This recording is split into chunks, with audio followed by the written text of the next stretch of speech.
Olá, olá, olá! Começando uma edição mais que especial do Quarentena Literária, Jéssica Balbino. Tudo bem com você? Tudo bem com você, Tadeu? Vou falar hoje sobre o livro A Casa, do Chico Felitti. Sim, um livro que já estreia badalado, né? Já antes de sair, já é um livro badalado, já é um livro que as pessoas têm muita curiosidade, têm muito interesse de saber. E foi, enfim, um livro excelente, né? Um livro que foi O... lançado aí faz pouco mais de uma semana, numa live, durante o aniversário do Chico, e que conta a história aí do João de Deus, né? Que teve aí todo uma suposta quadrilha aí É. desmantelada, vários crimes de abuso sexual, e uma figura excêntrica, para dizer o mínimo, né? E o Chico é sócio nosso aqui, já é a segunda vez que ele está participando. O Chico é um querido. Ele já veio falar aqui Sim. sobre o livro Ricardo e Vânia, que foi muito legal. Foi uma Não, eu experiência sou. Pode falar, bacana, desculpa. assim. Ele é muito espirituoso, ele é muito profissional. Então ele fez esse livro contando a história do João de Deus, com viés jornalístico, investigativo, uma biografia muito bem feita, muito bem apurada. O Chico, ele é um exímio jornalista, né? Eu sou muito fã dele. Eu fico muito feliz quando ele vem. O episódio passado foi muito legal com ele também, no começo do Rabiscos. Quem quiser acompanhar, tá aí por aí também. Lá atrás, mesmo, há um ano mais ou menos. E agora a gente bateu um papo com ele muito legal, né, Jéssica?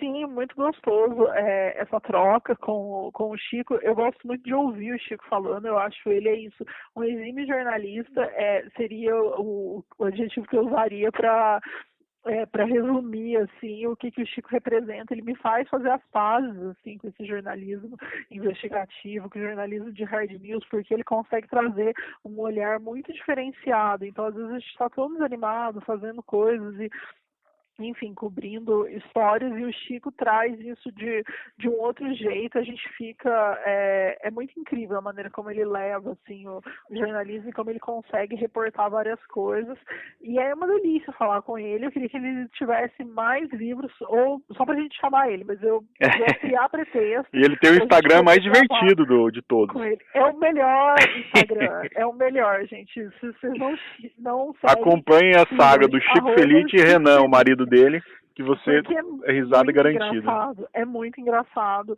O Chico tem um humor assim muito peculiar, que é ácido, mas ao mesmo tempo é respeitoso. Então vale muito a pena. É bem divertido acompanhar ele no Então, Instagram. A gente se sente íntimo, né? a gente conversou com ele, e aí então só dando uma breve sinopse, o livro, o Chico foi até a cidade de Abadiânia, começar uma investigação sobre a vida do João de Deus, logo após ele ter sido preso, acusado por mais de 300 mulheres de abuso sexual, dentre outros crimes, e ele fez uma apuração, ele não conhecia nada, ele foi atrás, foi uma editora que encomendou para ele, né, essa livro-reportagem, essa biografia-reportagem, e o livro é muito bom, eu li ele em 2 dias, Não, ele eu é li muito super forte, rápido também. É um livro ótimo, a narrativa fluida. A gente pode falar o muito nome da legal. editora, porque é uma editora parceira do Sim, Rabiscos, claro, é a editora todavia. Todavia, É, que inclusive liberou aí pra gente o acesso do livro, enquanto ele ainda está no prelo, para que a gente pudesse gravar esse sim. episódio. Então, eu queria agradecer pessoalmente a Fernanda, que é assessora de imprensa da Todavia, que sempre atende os meus pedidos, é sempre muito querida. Então, foi obrigada, e obrigada por sempre enviar os livros, enfim, por sempre facilitar esse acesso com os autores também. Tem sido muito bacana ter essa parceria com a Todavia. Então Comprem os vamos. livros da Todavia, que são livros ótimos. E a Todavia é sempre parceira da gente aí do Rabiscos, muito legal. Sim, ótimo. Vamos Vamos ouvir ouvir o então? Chico? Vamos ouvir o Vamos. Chico, depois a gente volta com o finalzinho, mas a gente vai ver a entrevista que foi super legal. Perfeito, vamos lá. Então, para começar, Chico, eu sei que é um assunto que já foi falado a exaustão, a questão do João de Deus, e sei também que às vezes é complicado ficar repetindo, né, como é que veio o convite do livro para escrever e tudo mais. Então, eu queria, na verdade, saber de você o que te surpreendeu durante a apuração dessa história. O que você não sabia, que assim o resto do Brasil também, obviamente, não sabe, tem que ler o livro, mas o que você se deparou na história, durante o teu processo de apuração, de troca aí com as pessoas, e que foi uma surpresa completa, que você ignorava totalmente, que isso te puxou aí para querer escrever e mergulhar ainda mais nessa história? Oi, Jéssica. Oi, Tadeu. Feliz de estar aqui na quarentena literária de vocês, apaixonado por essa Clarice de máscara que vocês usam como avatar dessa temporada que não sabemos até quando vai. E feliz de estar aqui falando desse livro novo, A Casa. Bom, Jéssica, respondendo a sua pergunta, o que me surpreendeu na apuração desse livro foi meio que tudo, assim, porque era um universo completamente alienígena para mim. Eu nunca tinha estado em Abadiânia, eu não sou uma pessoa mística, então eu nunca tinha me deparado com a figura de João Teixeira, né, o conhecido João de Deus, que eu prefiro chamar de João Teixeira. Nunca tinha me interessado pelo assunto, nunca tinha me debruçado, eu era completamente ignorante, assim, eu era completamente tapado sobre qualquer coisa da história de Abadiânia. Então, a primeira vez que eu fui para lá, no comecinho de 2019, a existência desse lugar, a existência desse bairro rico que se formou ao redor da casa de Dom Inácio de Loyola, para mim já foi um choque, e cada descoberta era um choque similar, assim. Então as pessoas não podiam fazer sexo enquanto estivessem num tratamento com o João Teixeira por algum período que ele ordenava. Ele também proibia as pessoas de comerem porco, de beber álcool. Como era uma seita complexa, que eu desconhecia completamente, que tinha regras próprias e que tinha uma história também que ainda não estava contada, né? Acho que ninguém tinha ido muito atrás de explicar exatamente como ele virou um dos místicos mais famosos do mundo. Então, tudo que eu encontrei nesse meio do caminho era uma surpresa.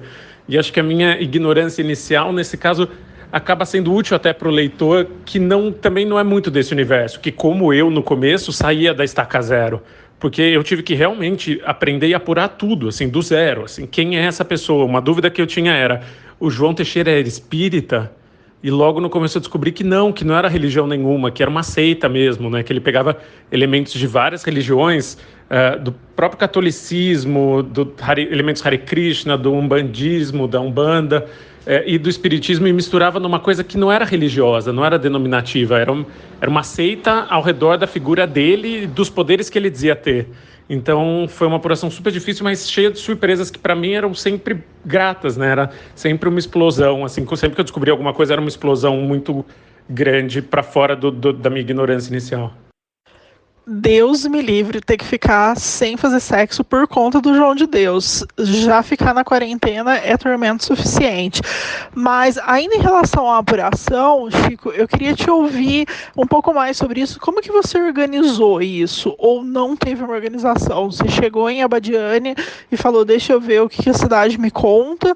Ou você tinha tipo um roteiro, estabeleceu um roteiro, algumas pessoas a buscar, algumas pessoas a ouvir, alguém que você queria muito ter falado e não conseguiu, alguém que você teve aquela sorte que todo bom repórter tem de tropeçar na pessoa e encontrar ali uma baita história que se desenrola para depois para a escrita. Como é que foi esse processo? E uma outra coisa que eu queria te perguntar é em relação à questão da fé, né? Você fala que essa fé em torno da figura dele era o que movia a cidade, as pessoas e os turistas, enfim, todas as pessoas que ali chegavam. A quem que a gente poderia atribuir essa mística em torno da figura do João? O que atrairia, uma vez que ele não é espírita, mas ele é católico, mas também não era uma prática 100% católica, ali, cristã? De onde você acha que vem essa mística, essa força, esse desespero das pessoas em acreditarem em algo e em buscarem a cura ali nesse processo que durou aí muitos anos? Olha, acho que você falou muito bem, começando pelo final da sua pergunta. Você usou o termo desespero, que levou as pessoas a acreditarem, e eu acho que é um fator muito grande, assim, claro que entra o carisma. O João Teixeira é uma pessoa muito carismática, assim, centenas de pessoas que cruzaram o caminho dele dizem isso, assim, que tem um elan, assim, ele tem uma qualidade de seduzir as pessoas, de ser uma pessoa em que as pessoas de qual as pessoas querem se aproximar, querem ficar perto e na qual as pessoas acreditam muito. Então acho que começa nisso, assim, começa por características pessoais dele de ser muito sedutor e muito carismático. E vai também... O que eu descobri investigando esses 40 anos é que ele foi muito na onda do que era necessário, assim, que ele começou a fazer essas cirurgias com corte e raspagem de olho, isso que a gente viu na televisão muito na década de 90 e 2000, porque isso é o que ia trazer gente para ele. Ele sabia que isso era importante para o marketing, por mais que ele não gostasse de fazer esse tipo de coisa. Ele sabia que esse tipo de truque, esse tipo de performance televisiva, ele apostou, na verdade, né, que isso fosse levar ele a ficar mais famoso, e de fato levou. E agora, voltando para o começo da sua pergunta da apuração, acho que foi a apuração que começou mais no escuro na minha vida, assim, e caótica. Eu cheguei lá, achei a cidade inacreditável, quis escrever sobre a cidade, me dei conta de que a Abadiânia era o meu personagem, não era o João Teixeira, só que eu não sabia nada. E como eu não sabia nada, eu comecei a apurar, fagocitar a cidade como se não houvesse amanhã, assim, absorver qualquer coisa.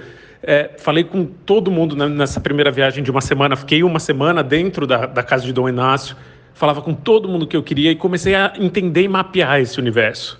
Daí acho que isso levou 1 mês e meio, 2, para eu entender quem eram as figuras essenciais, começar a pensar em como acessá-las.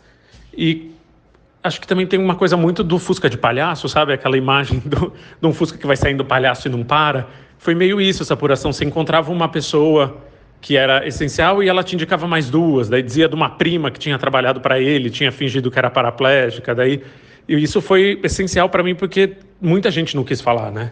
Muita gente ligada a João Teixeira prefere não aparecer, muita gente já foi embora, muita gente morreu, inclusive personagens essenciais.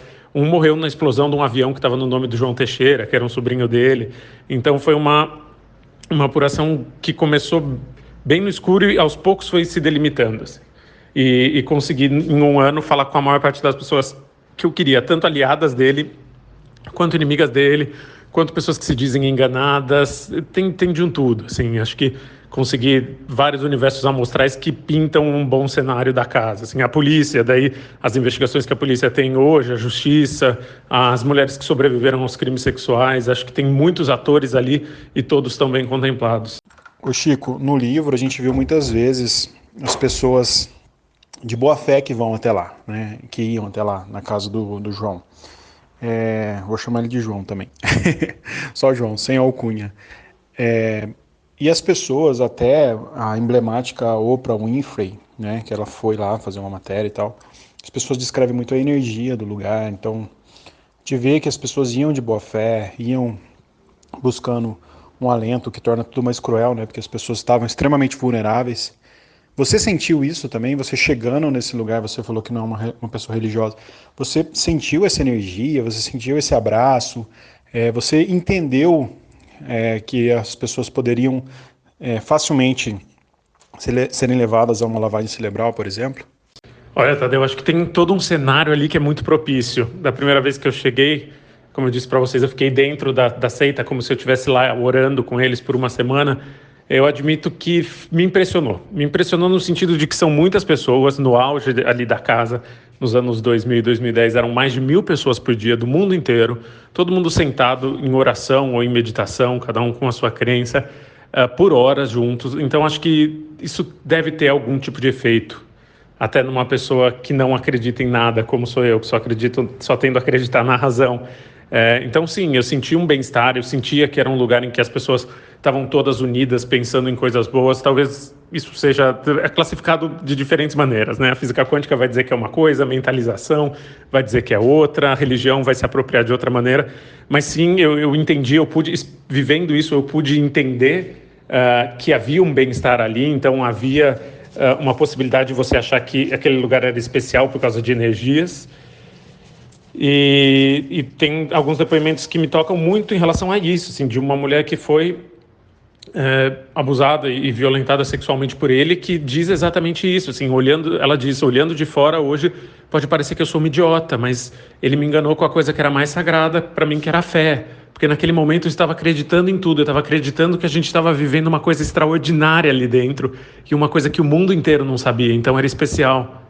E daí acho que esse é só mais um dos crimes dele, um dos mais graves, que foi ter manipulado a fé de gente numa situação muito frágil. Então, por exemplo, uma jovem que se mudou para lá nos anos 2000 com um pai que estava com câncer terminal no cérebro, e ele, enquanto abusava dela, dizia: se você não fizer o que eu te mandar fazer, seu pai vai morrer.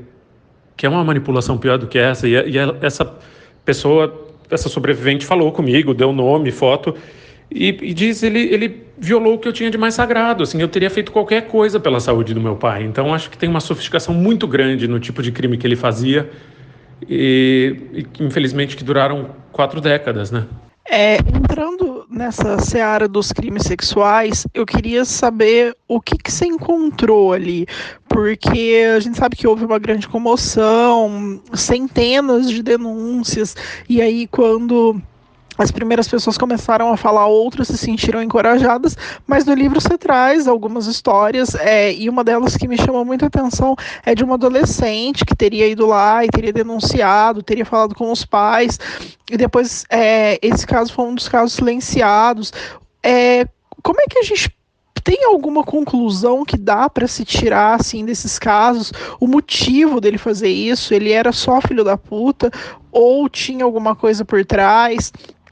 O que levou, de repente, essas vítimas a ficarem em silêncio por tanto tempo, por tantos anos? Como é que você, Chico, entende e observa isso do teu lugar de repórter, mas também do teu lugar de humano, aí vendo a história hoje, relendo ela, entendendo ela pronta? Esse caso que você chocou é muito pungente para mim, é muito forte, porque ele é muito antigo. É isso, é uma adolescente de 13 anos que no fim da década de 70, comecinho da década de 80, vai se tratar na casa de Dom Inácio. E nessa época ainda era muito comum que o João internasse as pessoas lá dentro. A lógica da casa vai mudando muito com o tempo. E nessa época existia uma enfermaria onde as pessoas dormiam. E essa criança, porque é uma criança, é uma pré-adolescente, ficou lá um mês sem os pais. Os pais deixaram ela e voltaram para Minas, de onde eles eram, e ela ficou em Goiás. E durante esse mês, ela narra que ela foi abusada sexualmente todos os dias. E isso, comecinho dos anos 80, ou seja, faz 40 anos, foi quase 40 anos antes das denúncias dele virem a grande público. E o que mostra que, sim, havia gente que era corajosa o suficiente, sobreviventes que eram corajosos o suficientes para vir a público, tinha até gente que conseguia chegar na justiça, como ela chegou. Só que esses processos ou não iam para frente, que foi o caso dela, que de repente a família dela e o advogado da família dela pararam de ir em audiência e esse processo foi extinto. Eu não consegui achar essa família, mas misteriosamente eles que abriram a denúncia, que chegou até a Abadiânia, que começou a ser apurada, simplesmente desapareceram, ou alguns outros poucos processos que você conta nos dedos das mãos de crime sexual, ele foi absolvido. Ele chegou a ser absolvido em 2007 por um crime muito similar aos crimes que vieram à tona em 2018. E daí é centenas, né? Porque daí foram quase 400 mulheres denunciando João Teixeira por crime sexual. Então não era um segredo completo. Isso me deixou muito surpreso também durante a apuração. Não era um segredo completo. Na cidade muita gente sabia do que acontecia lá dentro. Muita gente conhecia a vítima. Muita gente tinha passado por uma situação próxima. Então, não é que ele soube encobrir muito bem o que ele fazia, não. Realmente havia uma rede de poder ali que evitava que qualquer denúncia fosse para frente, que ele fosse condenado. E essa rede de poder, acho que passa pela fé que as pessoas tinham nele, a fé que as pessoas tinham nele, mas passa muito pelo medo, porque o que abunda em Abadiânia é a história de capanga, dele ter gente armada protegendo ele, dele mandar bater em pessoas, de pessoas desaparecerem. Houve pelo menos 3 assassinatos dentro da casa de Dom Inácio de Loyola, desde a existência dela. Então tinha muito de intimidação mesmo, as pessoas tinham medo.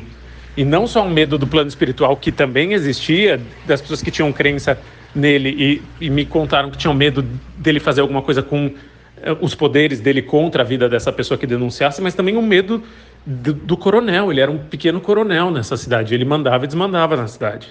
E aproveitando aqui então a deixa também, dentro disso que a Jéssica falou, dos crimes sexuais, quase que ele saiu impune, né, de tudo isso, por pouco, porque ele já está praticamente na reta final da vida dele, né.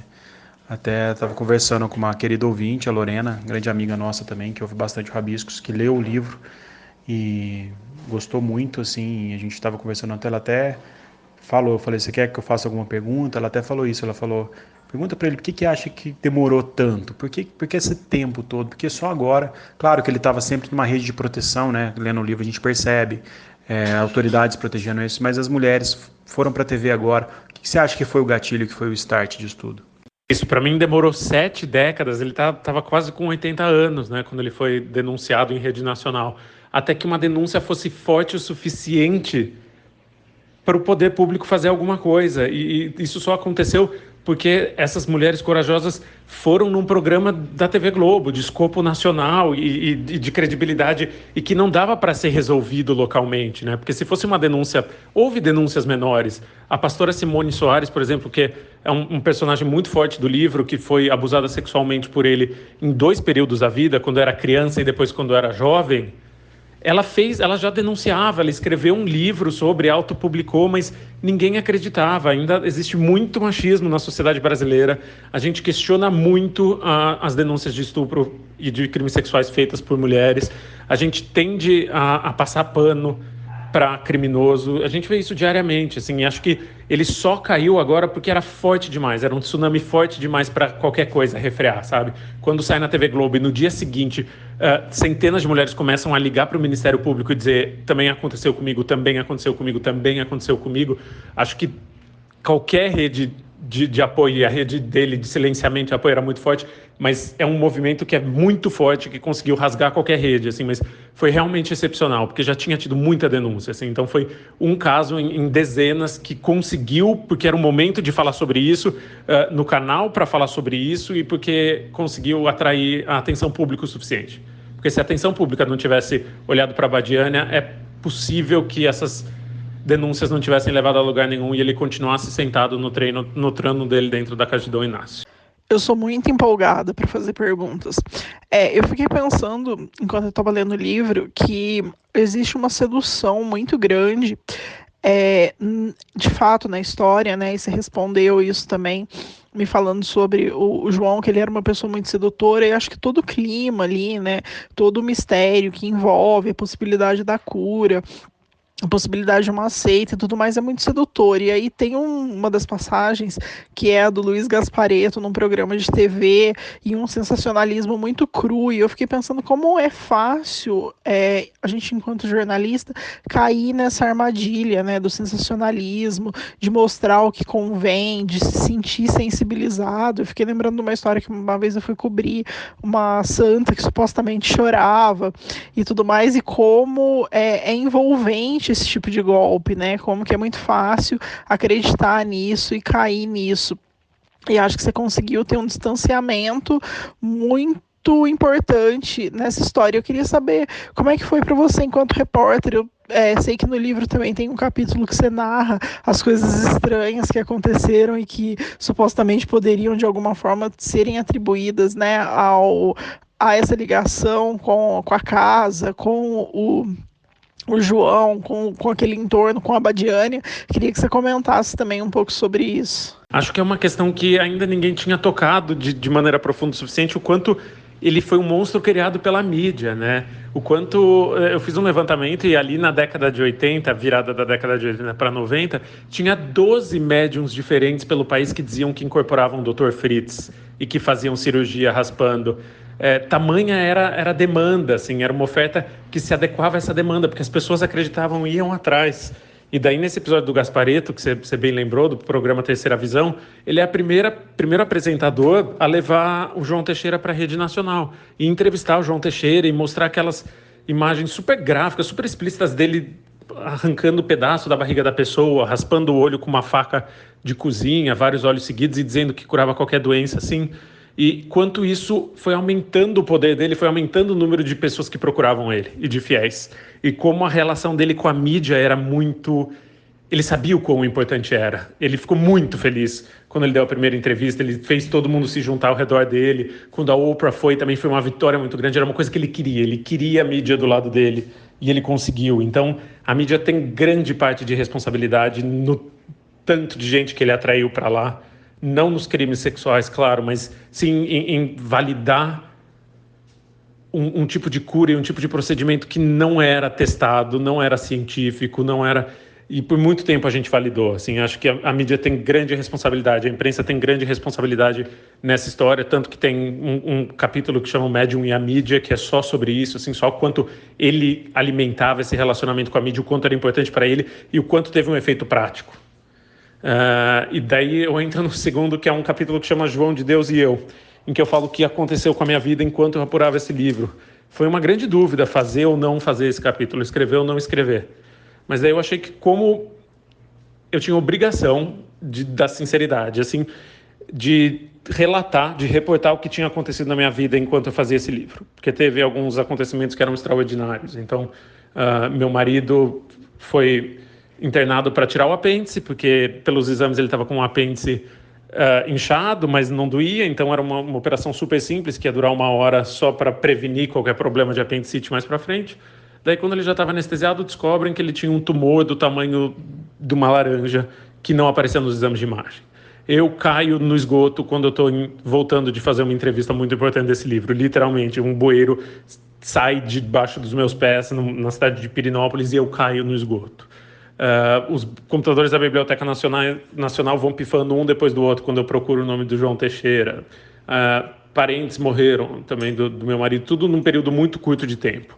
E daí esse medo, essa apreensão de isso ser algum reflexo de um poder que o João Teixeira pudesse ter, me levou a falar com mais gente. Eu fui entrevistar muita gente que estava envolvida com a casa também. Então, o promotor do caso, que também conta que aconteceram coisas peculiares com ele, a revisora do livro, outros repórteres. Só que eu acho que, no fim, esse capítulo serve mais como uma pensata de como a gente pode ser, o medo pode se infiltrar na gente, por mais que a gente não acredite, que foi isso que aconteceu comigo por um breve período. Eu tive um pouco de medo que aquilo fosse uma energia dele, do que propriamente uma validação. Não estou validando nenhum poder dele, mas estou narrando o que aconteceu na minha vida e como eu lidei com isso, assim, como eu optei pela razão, em vez de desistir do livro ou achar que ele de fato estava influenciando na minha vida, mas eu precisava contar também que era extraordinário o que aconteceu num período ali muito curto da minha vida, de 1 mês e meio. Aconteceu muita coisa, aconteceu. Só que dessa vez eu tinha para quem mandar a conta, sabe? Eu tinha para quem pensar, talvez tenha sido ele. Ô Chico, você chegou tentou entrevistar ele, né? Você não conseguiu entrevistar ele. Como que foi o acesso? Você tentou falar no presídio? Você teve esse interesse? Eu até chego a lembrar do Sangue Frio, do Truman Capote, né? Que teve todo aquele envolvimento entre biografado e biógrafo, né? Entender o outro lado, que eu acho que no caso do João Teixeira é impossível, né? Você, por algum momento, viu um outro lado da história, ouvindo os abadianienses, não sei como fala, que defendem, né, ele com unhas e dentes, que você lá na cidade, pessoas te olharam mal, te desejaram mal. Eu não sei como que está hoje, você tem essa informação também de como está hoje. Como que foi essa relação assim, com o outro lado da história, como jornalista imparcial e bom jornalista que é, né? Olha, eu sempre queria uma entrevista com ele, mas acho que eu não contava com uma entrevista com ele. Assim, conhecendo como eu passei a conhecer, eu sabia que ele só falava quando tinha uma negociação muito forte, era muito favorável a ele. Assim, ele só dava entrevistas quando eram entrevistas muito laudatórias. Assim, até estranho ver alguns veículos como o TV Globo, a revista Veja, mesmo a Folha chegou a fazer umas entrevistas com ele que eram, sinceramente, muito chapa branca. Eram muito favoráveis a ele sempre. Isso porque ele se fechava muito. Tem até uma cena do 60 Minutes da Austrália que vai entrevistá-lo. O repórter australiano tinha aprovado as perguntas com a Heather Cumming, que é meio abraço direito dele na década de 2000, que é uma mulher poliglota que ajudou ele muito na internacionalização. E o repórter do 60 Minutes faz uma pergunta que é: vem cá, você não está enganando essas pessoas? Não existe evidência nenhuma de cura no que você faz, você não está brincando com a fé delas? E ela termina a entrevista aos berros imediatamente, ele levanta e vai embora. Então, por conhecer esses capítulos da história dele, eu sabia que provavelmente ele não me daria uma entrevista.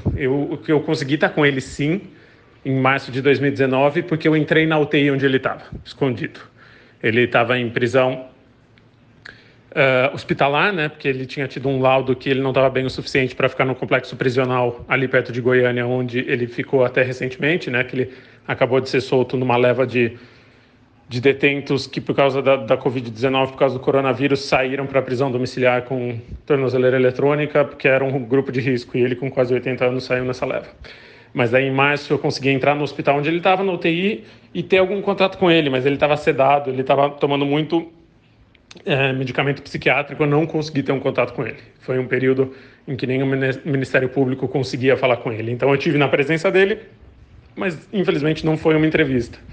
E, claro, eu, por dever do ofício, ouvi o outro lado, por dever do ofício, eu fui entender essa história a fundo, entendi de onde ele vinha, que ele era uma criança de uma família desestruturada e muito pobre. O pai tinha sido internado num manicômio quando ele tinha 12 anos, ele parou de estudar, por isso que ele é analfabeto até hoje.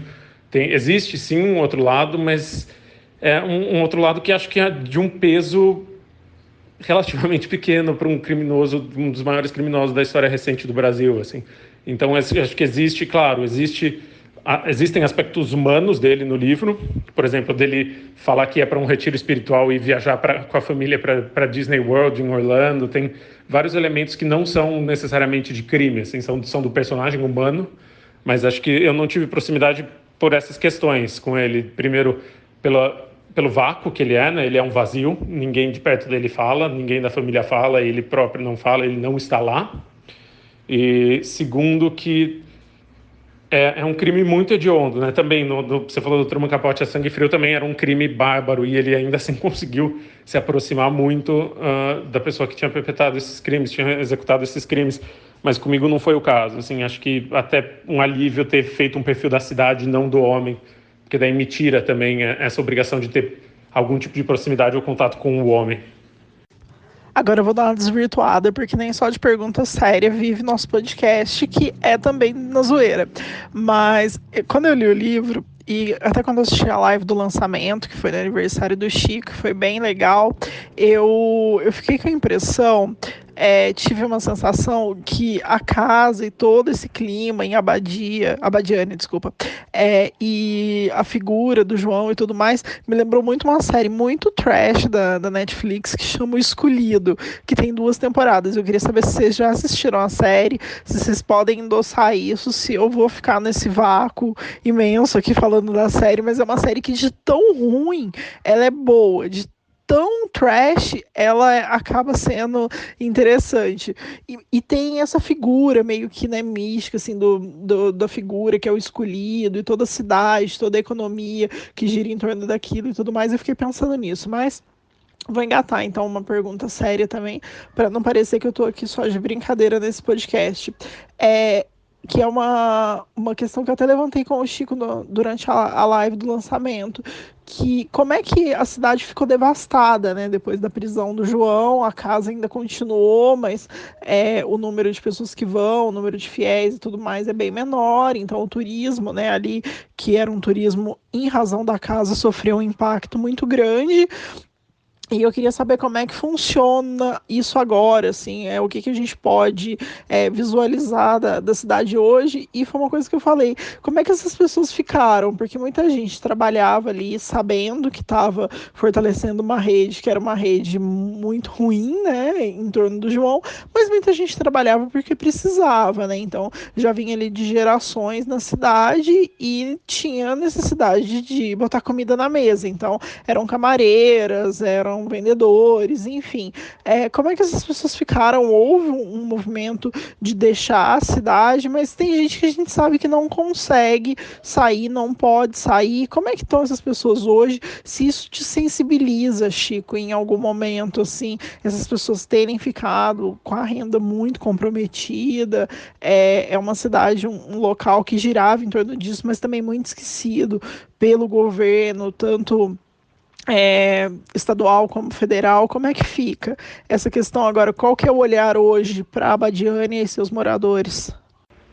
É uma questão que me pega demais mesmo, me comove muito, Jéssica, que como é uma cidade que está gangrenando, assim, acho que o país está entrando agora numa crise terrível, só que Abadiânia já está nessa crise há um ano.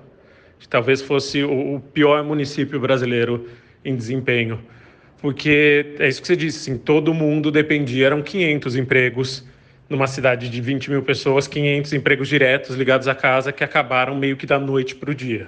90 pousadas, hoje em dia se tiver 4 ou 5 abertas é muito, de 90 que já chegou a ter. Então é muito triste ver a situação dos abadianenses, porque tem muita gente indo embora mesmo para Brasília, que é perto, ou para Goiânia, e muita gente que chegou a passar fome. É uma cidade cuja maior fonte de renda oficial são repasses do governo, né, estadual e federal. É uma cidade que não produz muita coisa, não tem um setor produtivo muito potente, e que a casa, extraoficialmente, porque esse dinheiro nunca foi declarado, né, esse dinheiro era lavado, esse dinheiro era levado dentro de saco de lixo, como me contou um ex-tesoureiro da casa, tudo era muito por debaixo dos panos, mas a casa ainda revertia algum dinheiro. Assim, eu conheci pessoas que conseguiram pagar faculdade para os filhos, que conseguiram montar um negócio, conseguiram até sair do Brasil com dinheiro que eles ganhavam de turista, de estrangeiro, na casa, né? Trabalhando em hotel ligado à casa, ou restaurante, e isso acabou de vez. Então, é terra arrasada. Assim, a Abadiânia hoje em dia é terra arrasada, não tem nada.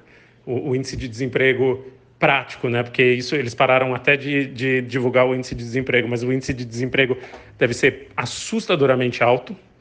As pessoas estão indo embora, até o presídio de Abadiânia vai ser fechado e vai ser levado para outra cidade. Nada, a impressão que dá é que é uma cidade que está gangrenando. Assim, dos meses que eu passei lá, é uma cidade que está morrendo. Eu presenciei uma cidade morrendo.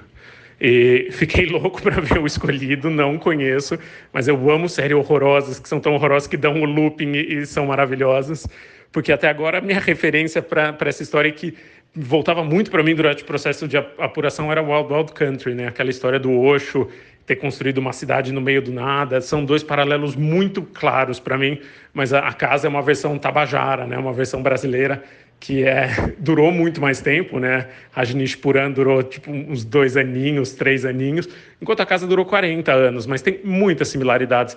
Tem os personagens pictóricos. Então, por exemplo, uma dos braços direitos do João, a Gail Thackaway, era atriz pornô, uma britânica que foi atriz pornô nos Estados Unidos e fez Baywatch, que era SOS Malibu aqui no Brasil, acabou virando uma pessoa santa do lado dele. Tem uns personagens inacreditáveis, mas tô louco para ver essa série, então já tenho o que fazer na quarentena agora. E esse papo tá tão sério que quem vê o Chico falar não conhece os stories do Chico. Os stories do Instagram do Chico, eles tinham que ser tombados pelo Patrimônio Cultural Nacional. Maravilhoso. Obrigado. É meio médico e o monstro, assim. Acho que a gente precisa extravasar de algum jeito e é onde eu resolvi me expor de maneira bastante ridícula. Não, quem tá ouvindo o podcast não sabe que o Chico tá só de cueca e moletom por cima no melhor estilo Pato Donald, porque a gente combinou isso, porque nessa quarentena ninguém merece vestir roupa, então todo mundo só tem um blazer atrás da cadeira que veste quando vai entrar na live. Como é auge, ele nem precisou, ele está Pato Donald, eu tenho certeza. Inclusive a gente vai trocar a foto da Clarice e colocar a foto dele de Pato Donald. Mas na verdade eu tenho uma outra pergunta para o Chico, que é em relação ainda à apurações jornalísticas sempre me interessam muito, mas como é que foi a questão? Porque assim, a gente sabe que é uma cidade muito pequena, extremamente coronelista e que exige muito cuidado, é um pisar em ovos mesmo para conseguir sair inteiro disso, ainda mais sendo você ali um forasteiro. Então, você ia sozinho, você tinha alguém te acompanhando, algum fotógrafo, algum cinegrafista? Você sofreu algum tipo de ameaça? Alguém sabia de onde você estava? Sabia que você estava fazendo o livro? Foi uma notícia que correu a Abadiânia ou não? Tipo, você virou ali o repórter do livro? Ou você passava despercebido? Como é que foi esse processo? Nossa, Jéssica, foi a grande questão que eu fui meio sem noção, assim, eu fui imprudente nessa apuração e admito, porque o que houve? Cheguei lá da primeira vez, a cidade estava muito tranquila, muito esvaziada, não tinha mais ninguém, achei que estivesse tranquilo, avaliei, olha, está tranquilo, eu vou estar aqui várias vezes, por mais que muita gente não queira falar comigo, não tinha nenhuma hostilidade declarada, nunca me senti ameaçado no começo da apuração, então eu ia completamente sozinho, ficava andando exatamente como eu estou, de Pato Donald, assim, mas é o Pato Donald invertido, que é só de bermuda, sem camiseta, andando por uma cidade de 20 mil habitantes. Então, sei lá, na minha terceira, quarta visita, as pessoas já me conheciam de vista, sabiam que eu era um forasteiro, esquisito, tinha gente... Eu sempre era sincero quando eu me apresentava, falava que eu estava escrevendo um livro, mas acho que é uma realidade tão distante ali do interior de Goiás, uma cidade que nunca teve uma livraria, que as pessoas acharam que eu era de faculdade. Tinha gente que me perguntava, e como vai seu TCC, tá bom? E tá indo bem seu TCC? E eu falava, não, é um livro, só que, enfim, houve essa diferença de interpretação de algumas pessoas que eu acho que acabou sendo até bom para mim, porque ninguém me levou muito a sério como imprensa, assim, acho que é uma cidade que está acostumada a uma imprensa, TV Globo, Record, SBT, chegando de blazer, carro insufilmado, cheio de câmera. Eu era um moleque sozinho andando, então acho que isso foi bom no sentido que me deu uma abertura que muita gente não está conseguindo, muitas equipes de TV, de documentário que também estão fazendo, recontando a história do João Teixeira, mas eu percebi ali no fim da viagem que a imprudência foi um pouquinho demais.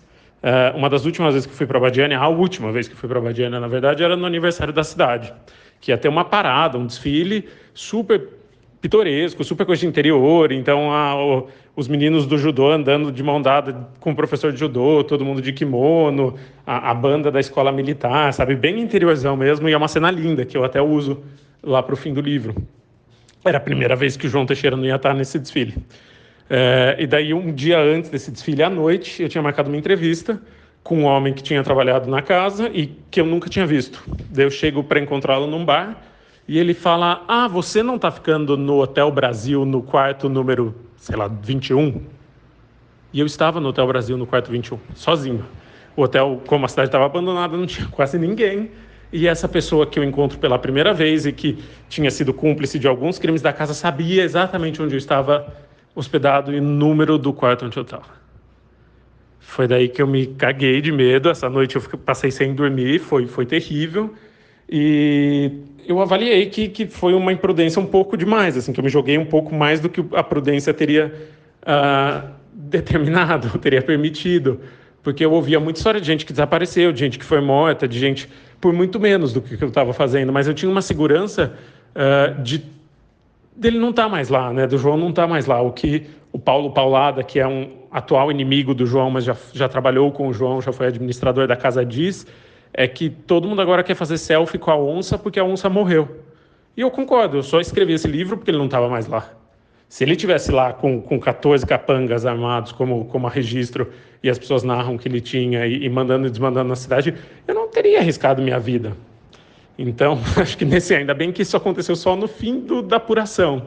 Daí eu fiquei, não dormi essa noite, vi o desfile, falei com o prefeito, falei com todo mundo que eu tinha que falar, narrei esse desfile e fui embora de Abadiânia sem muito plano para voltar, não, viu?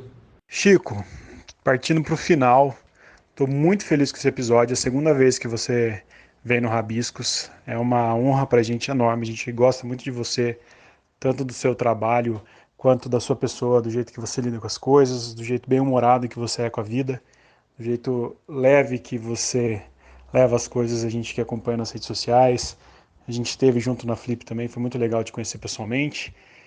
E vamos para o final então do episódio, recheado de agradecimentos. Queria que você deixasse uma dica de livro, ou que você está lendo no momento, ou algum livro que você queira indicar nesse momento de quarentena. A palavra é sua. Eu adoro vir aqui, vou voltar quantas vezes tiver, e a gente se encontra na Flip, se houver Flip esse ano, no fim do ano ou não. Bom, na minha estante, eu estou terminando de ler O Pior Dia de Todos, um romance da Daniela Kopch, que é baseado em fatos reais, né? Ela parte de uma premissa real, ela parte de um acontecimento real, na realidade, para criar uma premissa linda, a narrativa de duas primas que crescem numa área pobre do Rio de Janeiro e que se veem envolvidas num massacre, a tragédia de Realengo, que realmente aconteceu em 2011. E é uma história linda, assim, porque começa com uma qualidade meio ferrante e você vê aquelas pessoas crescendo e torcer por elas, e as personagens são maravilhosas e encantadoras, e a voz delas é muito pungente. Um livro muito lindo, até que vem o impensável, e o impensável vem com tudo. Então é um livro muito triste. Por falar nisso, acho que eu só estou lendo coisa triste nessa quarentena, não sei nem se vão ser boas recomendações. Mas O Pior Dia de Todos, da Daniela Kopch, é excelente, saiu pela Tordesilhas. E isso de ficção e não ficção, eu estou lendo um livro que chama Hidden Valley Road, que é um livro sobre uma família americana, que acompanha uma família americana que foi uma das famílias com maior incidência de esquizofrenia na história, documentado na história da ciência. Então é um livro um pouco de divulgação científica, um pouco um perfil mesmo dessa família, porque são 12 filhos, e desses 12 filhos, no mínimo 6, porque daí tem uns que não fica muito confirmado se eles são esquizofrênicos ou não, vão desenvolver esquizofrenia, e é uma história tristíssima. Sabe aquelas histórias que são reais demais para ser ficção, assim, que se fosse um romance você não acreditaria, mas é um romanção da vida real. Eu estou lendo porque a Oprah recomendou, é o livro do Clube do Livro da Oprah, e eu admito que eu sou meio putinha da Oprah, eu leio as coisas que ela manda. Estou gostando muito, mas tem uma carga muito grande de divulgação científica, então acho que vale fazer essa ressalva, que não é só a história da família. Assim, tem capítulos que são a história da família, que é muito rocambolesca e muito maravilhosa, mas daí tem os capítulos mais maçudos, que são do como a ciência andou ou não andou, para os caminhos errados que foi, os becos sem saída em que entrou em relação à pesquisa da esquizofrenia, pesquisa e medicação de esquizofrenia, como essa doença ainda é uma grande incógnita. Enfim, não sabemos nem se é uma doença ou uma síndrome ainda, né? Em 2020 há divergências quanto a isso.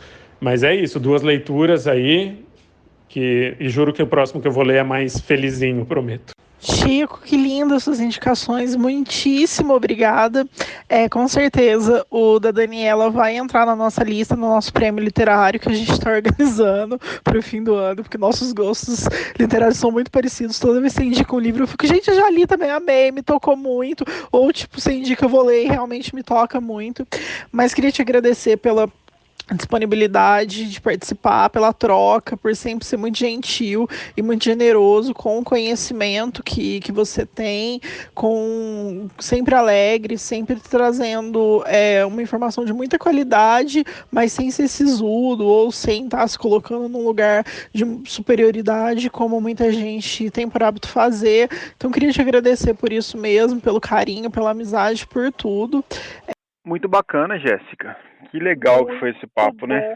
Foi muito gostoso trocar essa ideia com o Chico. Nossa, O Chico é muito, foda. ele é muito querido, é isso, ele se coloca muito bem, ele fala muito bem, e o livro é muito incrível, então acho que quem ainda não estava convencido ficou agora, né, de ler o livro, porque... Total. Quem não ficou com vontade de ler o livro, olha... Eu não prestou atenção devida. Todas as casas. Porque, não, é muito bom, assim, eu espero que quando a pandemia amenizar, enfim, a gente voltar a ter festivais literários e encontros, que o Chico seja um cara muito convidado para falar, porque é sempre um prazer ouvir. Eu sei que ele vai muito em universidade, faculdade de jornalismo, de comunicação, e ele está concorrendo ao prêmio literário nosso. Na verdade, a gente está fazendo um prêmio, né, do Chico. Aí vai a gente está fazendo um prêmio que o nosso gosto literário é muito parecido. A gente está fazendo, mas eu fico muito feliz. Eu queria ter tido uma palestra com o Chico quando eu ainda era universitária. Teria sido você que é do jornalismo também, né? Sim, mas é muito legal que ele sempre atende os convites de universidade e tudo mais, mas eu gostaria de vê-lo mais em festivais e em ambientes assim, porque eu acho também. Que é muito rico a vivência com ele. Vale muito a pena. E então vamos fechar o nosso na estante agora. Eu tô lendo um livro que você me passou pra gente fazer a entrevista da semana que vem. Hoje foi disponibilizado na Kindle, que é a Ana de Corona. Sim, um livro super atual aí da Gisele Mirabai, uma querida também, uma super escritora que já participou aqui falando do Machamba. E eu tô lendo o livro dela. Comecei ontem. Ele é curtinho também, 80 e poucas páginas, se eu não me engano. E sim, é um eu livro super curto devorando. e uma delícia de ler. Era o livro que eu ia indicar. Você pulou Sério? na minha frente só pra indicar ele fica uma indicação única, não tem problema nenhum. Só porque era o livro que eu estava terminando de ler também. Na verdade, já terminei. Que é isso, é um livro excelente. A Gisele escreveu durante a quarentena e semana que vem ela vai estar aqui para trocar uma ideia. Teremos ela semana que vem? Tá tudo certo já? Tá tudo certo. Perfeito, tudo então. Sobre o Ana de Corona, ele escreveu num tempo recorde o livro, super rápido, numa inspiração única, assim, também, uma inspiração e uma piração de precisar falar sobre o tempo que a gente está vivendo e o planeta. E ficou uma obra muito gostosa de ser lida, muito interessante e que faz muito sentido hoje, mas eu penso que vai fazer muito sentido no futuro também, quando a gente quiser olhar para trás e compreender o que está acontecendo agora, né? Legal. Então é isso. E aí é isso. Então fica essa indicação única para hoje. Vamos fechar o nosso episódio. Quero agradecer mais uma vez o Chico pela disponibilidade, pelo carinho que tem com o podcast, pelo carinho que tem com a literatura, pelo bom jornalismo. Muito obrigado, Chico. A casa é sua. Você pode entrar a hora que você quiser, não precisa nem bater. Chico, entra na minha vida, entra na minha cara louca. Mexe com a minha estrutura. Mexe com a minha estrutura. É isso, eu adoro o Chico, ele pode voltar sempre quando ele quiser. Inclusive, a gente tem feito isso, né? Repetido alguns entrevistados, que sempre tem coisas legais a serem ditas. Sem dúvida. E a gente está nessa pegada de fazer a quarentena aqui e tudo mais. Espero que o pessoal envie mais indicações pra gente, mais sugestões pra gente poder continuar com o podcast mesmo agora durante a quarentena, né? Isso aí, manda um beijo pra sua mãe, que é aniversário dela hoje. Mando sim, pode deixar. Dê um abração nela por mim. Pode deixar, darei. Beijo especial. Obrigada. Obrigado a todo mundo. Super beijo, gente. Beijo, bom dia, Beijo, boa tarde, tchau, boa noite. tchau. Tchau, tchau.